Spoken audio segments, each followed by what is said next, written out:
오늘 우리가 묵상할 시편 71편은 노년의 기도라는 부제목을 가지고 있는데요. 오늘 시편의 저자는 나이 들어서 늙어가는 상황에서 하나님 앞에 기도하고 있습니다. 특히 자신이 쇠약해져 갈 때, 그래서 어디에서 도움을 구할까라고 하는 그런 생각이 들 때에도 오직 하나님만 바라보면서 하나님을 찬송하는 그런 시인의 모습을 엿볼 수 있겠는데요. 그래서 이 노년의 기도라는 것이 오늘을 살아가는 여러분들에게 좀 해당이 되지 않을까 하는 생각도 해봅니다. 특히 우리 교회는 연령대가 비교적 젊은 세대보다는 연령대가 높은 세대가 많은 비율을 차지하고 있어서 오늘 이 시편이 여러분에게 귀한 은혜가 될 줄로 믿습니다. 오늘 71편을 묵상하면은 세 가지를 묵상해야 됩니다. 그 첫째는 시인이 당하고 있는 고난이 어떠한가, 그리고 둘째는 이런 고난 중에서 시인은 어떻게 하나님을 바라보고 있는가, 그리고 그런 하나님을 바라보는 시인에게 하나님은 어떻게 응답하시는가, 이 세 가지로 나누어서 볼 수 있겠습니다. 우선 시인이 당하는 고난에 대해서 우리가 한번 묵상해 보고자 합니다. 오늘 4절, 9절, 10절, 13절, 20절이 이 시인의 고난을 대변해 줄 만한 단어들이 나옵니다. 4절에 보면 나의 하나님이여 나를 악인의 손 곧 불의한 자와 흉악한 자의 장중에서 피하게 하소서라고 노래하고 있죠. 악인이 있고 흉악한 자가 있는데 이 사람들이 자신을 해하려 하고 자신에게 어려움을 가중시키고 있다. 그런 사람의 손에서 자신을 구해달라고, 또 그 어려움에서 피하게 해달라고 시인은 노래하고 있습니다. 특히 9절에 보면 늙을 때에 나를 버리지 마시며 내 힘이 쇠약할 때에 나를 떠나지 마소서라고, 그가 노년이 되어서 힘이 없고 또 힘이 없다 보면 병들게 마련이고, 그리고 자신이 전성기 때보다 훨씬 더 연약해 있는 그런 상태에서 남들 보기에, 특히 원수들이 보기에 10절의 말씀처럼 내 원수들이 내게 대하여 말하며 내 영혼을 엿보는 자들이 서로 꾀하 이르기를 하나님이 그를 버리셨은즉 따라잡으라 건질 자가 없다 하오니, 원수들이 늙고 병들고 힘없는 시인의 모습을 보면서 야, 저 사람 하나님이 이제 버리셨다, 그래서 이제 저 사람에 대해서 악한 감정을 가진 사람 이때다 하고 달려들어서 저 사람을 따라잡고 저 사람을 어떻게 하는 그런 기회를 너희가 얻었으니까 가서 그 사람을 어떻게 하라는 이런 표현이죠. 그래서 우리가 흔히 생각하잖아요. 늙고 병들고 하면 서러워질 때가 있잖아요. 여러분 인생에서도 마찬가지예요. 내가 자리에서 내려오고 또 늙고 병들고 또 여러 가지 가졌던 거 다 잃고 보면 정말 내가 의지할 것 하나 없고 내가 정말 초라한 존재구나 라고 하는 것을 느끼게 돼요. 사실 뭐 재산이 있더라도 또 내가 어떤 지위를 가지고 있더라도 건강 하나만 잃어도요, 거기에서 오는 소외감이 대단합니다. 그래서 마치 하나님이 날 버리신 것 같고 사람들이 나에게 관심이 없는 것 같고 그런 생각이 들어요. 특히나 올해는 우리가 병자들이 유난히 많아요. 저희가 7월까지 집계를 해보니까 입원했다 퇴원하신 분들이 50명 가까이 돼요. 그러니까 우리 교인, 출석하고 있는 교인들의 상당수가 한 5분의 1 정도가 이미 병원에 입원했다 퇴원한 경력이 있으신 거예요. 올해만. 그런데 한번 생각해 보세요. 우리가 중보기도 요청을 하고 성도들이 한 150명 가까이 되는 인원들이 그분을 위해서 쉼없이 기도해 가는데 실제로 아파 보면요, 그 많은 사람들이 기도하고 있다는 사실을 자꾸 망각하게 돼요. 잊게 돼요. 나 혼자 내버려진 것 같고 내 건강 나 혼자만 위해서, 나를 위해서 나 혼자만 기도하는 것 같고 그런 심정이 들어요. 왜냐하면 병들고 또 이렇게 치료의 과정에 있다 보면 이제 홀로 된다는 느낌이 들거든요. 그래서 특히나 청년들 같은 경우는 타지에서 와서 이렇게 아파 보잖아요. 그러면 주변에서 많은 사람들이, 동료들이, 친구들이, 집에서 또 통화한 우리 부모들이 자기를 위해서 기도하고 염려하고 그래도요, 아픈 당사자는 혼자 남겨져 있는 듯한 느낌을 갖게 돼요. 여러분, 그런 거 많이 못 느껴보셨어요? 내가 아픈데 남편은 아픈 것 아랑곳하지 않고 자기 혼자서 잘 살고 잘 먹고 잘 지내요. 그러면 알아 누웠을 때 아내의 입장, 또 남편의 입장은요, 괘씸한 거예요. 왼수 같다는 말이 거기서 나오는 거거든요. 왜 나는 이렇게 아파 죽겠는데 저 사람은 뭐가 저렇게 즐겁다고 TV 보면서 낄낄거리고 깔깔거리고 그럴까? 모든 게 다 거슬리는 거거든요. 그런데 오늘 시인은 늙었어요. 그리고 힘이 없어요. 그리고 자기 편 들어주는 사람도 없고, 그런데 거기다가 원수들마저도 팔아도 하나님이 널 버리셨다. 그래서 원수들이 이제 널 잡으려고 이제 너에게 다가간다. 이렇게 조롱하고 놀리면, 또 위협하고 나에게 겁박을 하면 그것으로 인해서 얼마나 괴로웠겠냐라고 하는 거예요. 여러분, 옆에서 나를 지지하고 응원해 줄 만한 사람들도 내가 늙고 병들고 힘없고 몸져 누워 있을 때에도요, 때로는 아랑곳하지 않고 무관심 속에서 방치되기 쉬운데, 더더군다나 원수들은, 여러분, 우리가 알아 누워 있잖아요. 누구보다도 박수치고 누구보다도 그 사람을 해하려고 하는 사람들이 원수들이에요. 그런 상황에서 오늘 시인은 하나님께 기도하고 있어요. 13절에 보면 내 영혼을 대적하는 자들, 또 나를 모해하려는 자들, 이렇게 표현하고 있어요.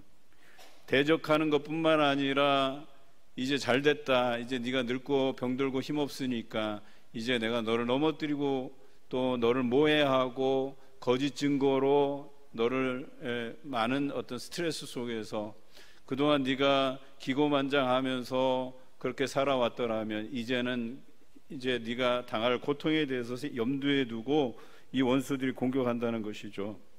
20절에 보니까 그가 어느 만큼 고생했냐, 심한 고난을 보이신이라고 되어 있어요. 그런데 다행스러운 것은 오늘 시인이 이 고난이 어디로부터 왔는가라고 했을 때 주께서라고 표현하고 있어요. 여러분, 이런 인식이 중요한 거예요. 이것이 사단의 시험이든 아니면 나의 죄로 인한 문제든 아니면 하나님께서 나를 연단하시려고 나에게 시험을 주시는 상황이든 상관없이 이 모든 것이 하나님의 계획 안에 있는 거거든요. 그러면 나에게 온 이 고난이 주께서 주신 것이라면 주를 바라봐야 되는 것이거든요. 그래서 여기 심한 고난을 보이신 주께서 우리를 다시 살리시며 라고 고백하고 있는 거예요. 그러니까 이 문제를 해결하실 분은 하나님밖에 없다라고 고백하고 있는 것이죠. 또 이렇게 고백합니다. 땅 깊은 곳에서 다시 이끌어 올리시리이다. 그러니까 내려앉을 만큼 내려앉은 거예요. 땅 저 깊은 곳까지 내려앉아서 이제 더 이상 주저앉을 만한 데도 없는 거예요. 땅 밑바닥까지 떨어진 나의 인생, 이제 하나님께서 돌아보시고 나를 좀 이끌어 달라, 나를 세워 달라, 이렇게 표현하고 있습니다. 이것이 오늘 71편 시인이 당한 고난의 상황이에요. 자, 그러면 이런 고난의 상황에서 시인은 어떻게 고백하고 있느냐? 6절을 우리 함께 읽겠습니다. 6절 시작. 내가 모태에서부터 주를 의지하였으며 나의 어머니의 배에서부터 주께서 나를 택하셨사오니 나는 항상 주를 찬송하리이다. 시인이 뭘 하고 있다고요? 찬송하고 있어요. 찬송. 여러분, 어려울 때 찬송하는 게 쉬워요? 어려워요? 어려워요. 우리가 아무리 믿음이 좋다 한들 고난 속에서 찬송하는 거, 여러분, 이거 쉬운 거 아니에요. 몸이 아파 보세요. 고통 중에 있고 순간순간 이 고통이 찌릿찌릿 나에게 다가오는데 거기서 웃으면서 하나님께 찬양할 수 있을 것 같아요? 쉽지 않아요. 그런데 시인은 하나님을 찬송하고 있어요. 또 한번 볼까요? 우리 14절 말씀 같이 읽겠습니다. 나는 항상 소망을 품고 주를 더욱 찬송하리이다. 예, 소망을 품고 더욱 하나 더 붙여서 하나님을 찬송하리이다. 이렇게 고백하고 있어요. 이것이 시인의 믿음인 거예요. 여러분, 어려울 때, 고난당할 때, 병들 때, 힘없을 때 하나님 찬양하는 것 쉬운 일 아닌데 시인은 하나님을 찬송하리라고 더욱 찬송하리라고 오늘 고백하고 있어요. 또 한번 볼까요? 우리 22절과 23절, 22절과 23절 같이 읽겠습니다. 나의 하나님이여, 내가 또 비파로 주를 찬양하며 주의 성실을 찬양하리이다. 이스라엘의 거룩하신 주여, 내가 수금으로 주를 찬양하리이다. 내가 주를 찬양할 때에 나의 입술이 기뻐 외치며 주께서 속량하신 내 영혼이 즐거워하리이다. 여러분, 나의 이 상황이 역전되면, 내가 병에서 나음을 입으면, 내가 좀 상황이 좀 좋아지면 하나님 찬양하겠습니다. 이것은 누구나 할 수 있는 거예요. 거기에 대한 감사로 누구나 할 수 있는 것이지만, 어려운 상황 중에 찬양하고 악기로 하나님께 영광 올려드리는 것 결코 쉽지 않아요. 그런데 시인은 비파로 또 수금으로 주를 찬양하겠다고 고백하고 있는 거예요. 우리 교회도 이렇게 악기 연주하시는 분들 많이 계시잖아요. 그런데 한번 생각해 보세요. 몸이 좀 아파도요, 이거 악기 연주하는 게 얼마나 이게 괴로운 일인데요, 얼마나 실증나는 일인데요. 그냥 편히 쉬고 싶은데 그 아픈 몸 이끌고 나와서 이거 악기 연주한다는 거 만만치 않아요. 그런데 오늘 시인은 이렇게 어려운 상황에서, 내가 밑바닥까지 주저앉은 상황에서 비파와 수금으로 내가 주를 찬양하리이다, 이렇게 고백하고 있어요. 그런데 더더욱 어려운 것은 23절이에요. 주를 찬양할 때 나의 입술이 기뻐 외치며 라고 되어 있어요. 기뻐 외치며. 가뜩이나 찬양하는 것도 내가 억지로 하는데 기뻐 외치며라니. 오늘 찬양하시는데 우리 찬양단에서 이제 박수를 치잖아요. 사실 이 찬양단이 매우 중요하거든요. 찬양단은 앞에 서면 박수를 막 소리나서 칠 필요는 없어요. 액션만 취해주면 돼요. 근데 박자를 두 박자로 하면 느려져요, 곡이. 그래서 제가 늘 강조하잖아요. 한 박자씩 치시라고. 그러니까 찬양단이 앞에서 이렇게 치면 저쪽 회중들은 다 이거예요. 그런데 이렇게 쳐보니까 어때요? 아까 중간에 최 목사님이 여러분들 호응을 좀 이끌려고 한 박자 박수를 쳐봤거든요. 제가 여기 뒤에서 들으니까 얼마나 씩씩하고 얼마나 막 영적으로 우리가 새 힘이 막 생기는지 몰라요. 그런데요, 차라리 내가 마음이 좀 울적하고 지금 찬양할 기분이 아니더라도 내가 이 시간 온전히 하나님을 찬양하겠노라 하고 다시금 찬양을 따라 하다 보면 또 그 찬양에 담긴 가사들을 음미하고 나면 거기에서 나에게 주시는 크신 위로가 있다라고 하는 것이죠. 여러분, 오늘 찬양하면서 느껴보셨습니까? 하나님의 크신 위로가 이 찬양을 통해서 여러분들을 덮어주시는 것을 경험하셨습니까? 예, 아멘 소리가 없네요. 예, 그렇습니다.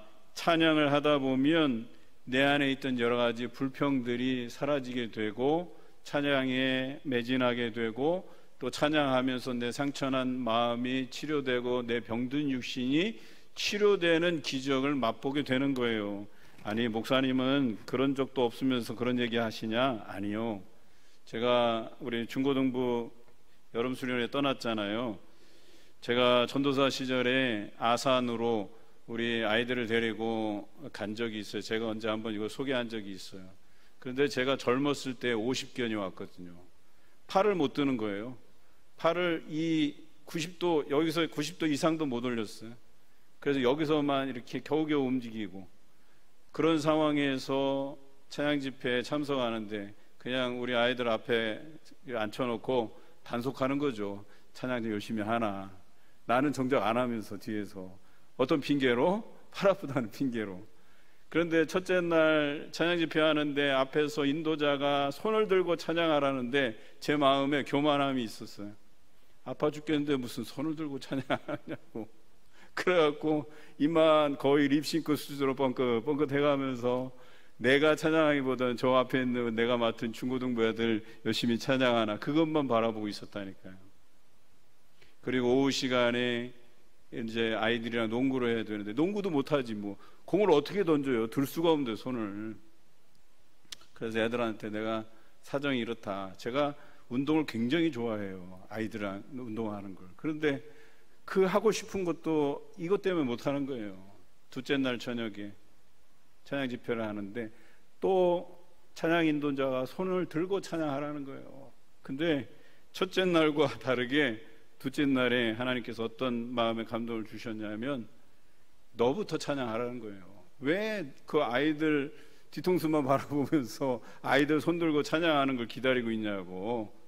그런데 제가 순간적으로 하나님 제가 팔이 아팠는데 무슨 손을 들라는 얘기신지 그 찬양 인도자의 목소리가 하나님의 음성으로 제게 들려오는데 제가 아니 제가 아파 죽겠는데 무슨 손을 드냐고. 그런데 또 찬양 인도자가 손을 들고 찬양하시라는.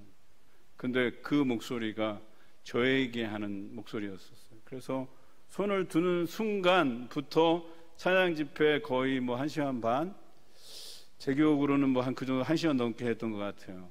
그런데 그 찬양하는 시간들 동안 손을 한 번도 내리지 않았어요. 그리고 나서 50개인이 싹 사라져 버렸어요. 다음날 거짓말처럼 아이들이랑 농구 시합하고 막 노는데 어떻게 된 일이냐고, 우리 전도사님 엄살핀 거 아니냐고, 이런 이야기까지 들었던 거예요. 여러분, 찬양이라고 하는 것은 우리의 상처난 심령을 치유하기도 하지만 여러분들의 병든 육신도 치유하는 하나님의 놀라운 손길이, 그런 역사가 이 찬양을 통해서 일어날 줄로 믿습니다. 예, 오늘 또 찬양하는 모습이 이렇듯 이 사람들에게는 너무나도 중요한 것이었어요. 특히 시인에게는 오늘 이 어려운 상황에서 내가 할 수 있는 것이라고, 늙고 병들고 그런데 유일하게 내가 하나님께 할 수 있는 것이라곤 하나님을 찬양하는 일밖에 없습니다 하고 자기가 할 수 있는 그것을 한 거예요. 이해하십니까? 여러분, 나이 들어 보시면 제가 이렇게 신방하다 보면 늙고 병들고 일어나 앉는 것조차도 어려우신 분들이 있어요. 그런데도요, 절망하지 않는 것은 그분들에게 남아있는 것이 있는데 입술로 하나님을 찬양하는 일들이에요. 또 그것을 통해서 하나님께서 우리를 기적 같은 역사로 우리를 일으켜 세우시고 이끌어 가시는 그 하나님을 우리가 만날 수 있게 되는 것이거든요. 그래서 찬양하는 이 힘이 있다는 거예요. 역사가 있다는 거예요. 하나님의 역사를 일으킨다는 거예요. 자, 이렇게 우리가 찬양할 때 하나님께서 우리에게 어떻게 응답하시는지를 한번 성경을 통해서 보겠습니다. 2절입니다. 같이 읽겠습니다. 주의 의로 나를 건지시며 나를 풀어주시며 주의 귀를 내게 기울이사 나를 구원하소서. 무엇이 우리를 건진다고 되어 있어요? 주의 의, 하나님의 의, 하나님의 의가 나타난다라고 했어요. 여러분, 우리가 성경에서, 이건 구약이지만 신약으로 넘어오면 하나님의 의는 어떻게 나타나요? 예수 그리스도 복음의 능력을 믿음으로 하나님의 의가 나타나서 그 의가 나의 죄를 덮는다라고 되어 있어요. 로마서에도 되어 있고 고린도전서에도 되어 있고요. 이해하십니까? 신약에서는 이 하나님의 의가 예수 그리스도를 믿음으로 인해서 나타나는데, 구약에서 하나님의 의가 나타나는 경우가 또 하나 있는데 그것이 뭐예요? 찬양함. 우리가 하나님을 찬양할 때 하나님의 의가 나타나서 나를 건지시고 나를 풀어주시고 내게 귀를 기울이사 나를 구원하신다라고 오늘 성경 기록하고 있어요. 우리 또 한 구절 볼까요? 9절에 죄송합니다.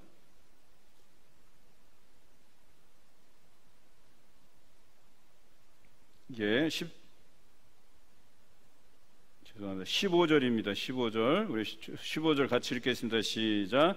내가 측량할 수 없는 주의 공의와 구원을 내 입으로 종일 전하리이다. 앞에서 주의 의가 나를 덮고 그 의로 인해서 나를 구원하신다. 그런데 그 다음 15절에 뭐가 돼 있어요? 이제 경험한 그 하나님의 의, 여기서는 공의라고 돼 있어요. 그러니까 그 하나님의 의가 나타나는 나를 구원하신다 했잖아요. 그러면 이제 우리가 해야 될 일은 그 주의 공의와 구원을 어떻게 한다 그랬어요? 내 입으로 종일 전하리이다 라고 오늘 성경은 기록하고 있어요. 오늘 이 구도 자체가 우리가 당하는 어려움, 그리고 그것을 이기기 위한 찬송, 그러면 그 찬송으로 나타나는 하나님의 의, 그 의로 인해서 내가 구원을 경험하게 되는데, 그 이후로 내가 할 일은 그 하나님의 공의와 구원을 날마다 내 입술로 사람들에게 전하는 일을 하겠다고 노래하고 있는 거예요. 얼마나 대단한 일입니까? 여러분, 그 나에게 주신 그 하나님의 공의, 또 경험케 하시는 그 구원이 임했음에도 불구하고 내가 그것을 다른 사람에게 전하지 않는다고 할 때에는, 여러분, 이것도 초보적인 신앙이에요. 그냥 그것으로 만족하고 그냥 내가 경험한 그 하나님, 그것으로 만족하는 게 아니라 그 하나님의 공의와 나타내신 구원을 많은 사람에게 종일 전하리다라고 이야기하고 있는 거예요. 그 구원이 얼마나 대단했으면 이 시인이 종일토록 내가 그것을 전하겠다고 고백하고 있지 않습니까? 16절 우리 또 한번 읽어보겠습니다. 내가 주 여호와의 능하신 행적을 가지고 오겠사오며 주의 공의만 전하겠나이다. 예, 주 여호와의 능하신 행적을 가지고 오겠사오며, 즉 나에게 임하신, 내가 찬송할 때 하나님께서 그 의를 통해서 나를 구원하신 그 행적을 내가 가지고 와서 주의 공의만 전하겠나이다 라고 이야기하고 있는 거예요. 사도 바울이 예수 그리스도의 그 죽으심, 그 흘리신 보혈의 참된 의미, 그 부활의 참된 의미를 알았기 때문에 그가 고린도 교회에 복음을 전할 때 내가 십자가 외에는 전하지 않겠다는 이 고백과 상통하는 거예요. 즉 하나님께서 내게 주신 그 공의, 경험케 하신 구원, 그거 외에는, 그 행적을 가져와서 그거 외에는 내가 전하지 않겠다고, 그것만 내가 전하겠다고 이야기하고 있는 거예요. 거기에 내 이름을 실으려 하지 않는 거예요. 여러분, 내가 기적을 경험하게 되면 거기다 나의 그 공적이라도 조금 얹으려고 하는 생각들이 늘 있어요.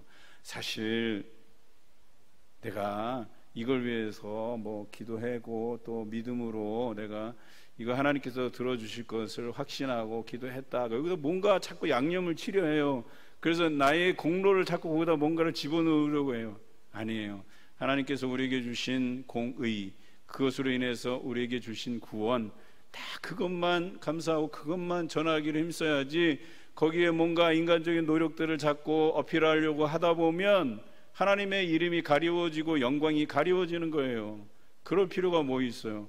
전적으로 우리가 기도했다기보다는 이미 그 기도도 들으셨겠지만 이미 하나님께서 우리의 간구하심을 들으셨어요. 아니, 우리가 기도하지 못할 때에도 성령께서 우리를 위해서 친히 간구하신다고 했어요.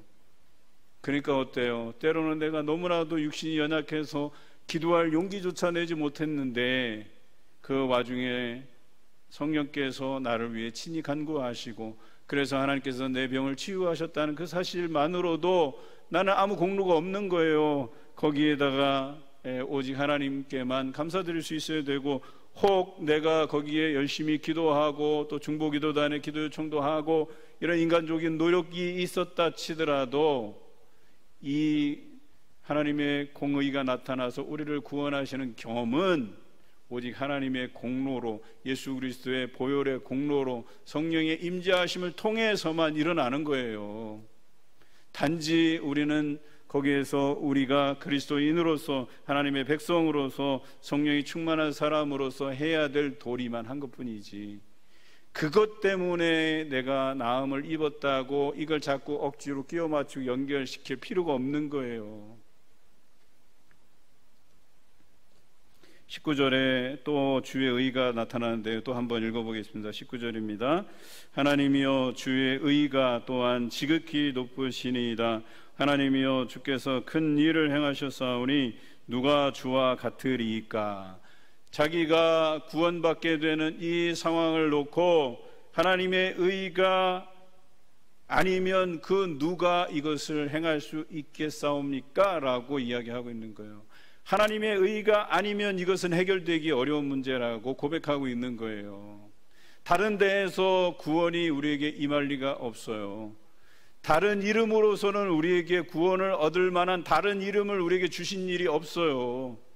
오늘을 살아갈 때 예수 그리스도의 그 거룩하신 이름, 우리가 그 이름, 그 십자가의 공로, 복음의 능력, 그것을 힘입어서 구원받는 것이지, 우리가 다른 것으로 이런 기적 같은 일들이 또 원수의 그 눌림 가운데 우리를 이끌어내시는 경험들이 없다라고 하는 것이죠. 예수 그리스도 외에는.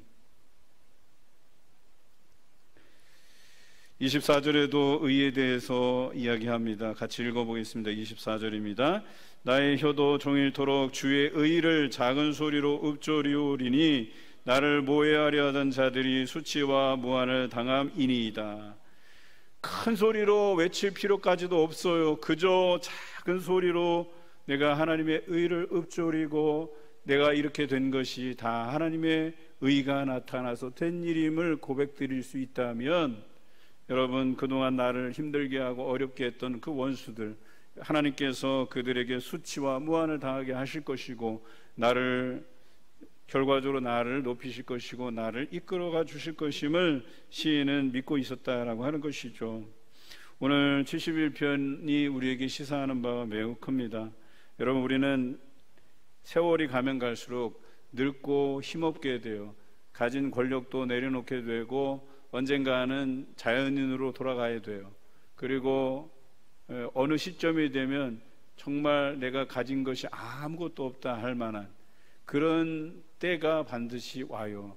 여러분, 그럴 때에도 우리가 잊지 말아야 될 것, 하나님의 이름을 찬양하는 일, 여러분 이거 하나는 잊지 마시기 바라요. 늙고 병들고 힘없고 아무것도 가진 것이 없어도 여러분 찬양하는 것 그거 하나 잊지 않아도 하나님께서 여러분을 도우실 것이다, 하나님께서 여러분과 동행해 주실 것이다 하는 그 믿음 가지고 살아가면 되는 거예요.